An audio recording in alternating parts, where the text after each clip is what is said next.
ស្លេបអូបាទទាំងអស់នេះសំរៈលម៉ែបងប្អូនអស់នេះគឺសំរៈស្រាប់លម៉ែបាទបងប្អូននៅលម៉ែ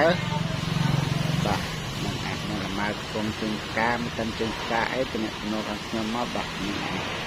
ទាំងអស់នេះគឺសំរៈស្រាប់លម៉ែទាំងអស់គ្នាបងប្អូនបាទមករួយស្រេចលម៉ែផ្លែល្អផ្លែស្អាតអី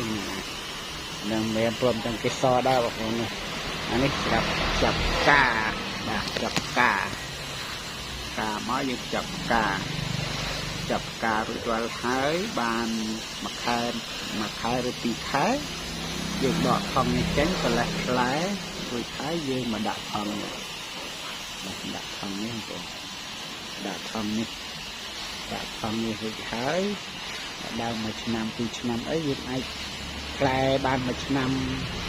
ហើយពីរឆ្នាំអីយើងអាចកាត់ទៅពីបានអានេះ80ទៅ100វិញ100គុណ120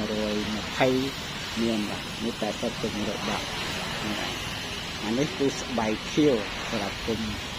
ពីក្រៅឬពីក្នុងក៏បានទេបងប្អូនបាទហ្នឹងឯងបាទខាងខ្ញុំមានគ្រប់មកស្តង់ដាររបស់យើង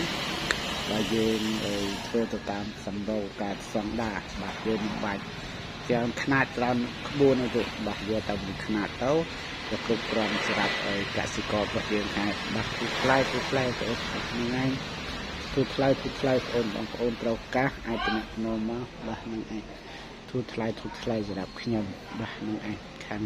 ខ្ញុំនាំចូលមកផ្ទាល់បាទហ្នឹងឯងហោះហើរមកហើយទាំងក្រដាស់ខ្ចប់ការទាំងក្រដាស់ខ្ចប់ផ្លែព្រមទាំងស្បៃបាទហ្នឹងឯងកេសរក៏មានបងប្អូនបាទកេសរដើម្បីប្រកាត់ក៏មានបងប្អូនបាទហ្នឹងឯងបាទបញ្ញាប់មកហ្នឹងឯងបាទមកយើងជិះការហើយបាទសូមអរគុណ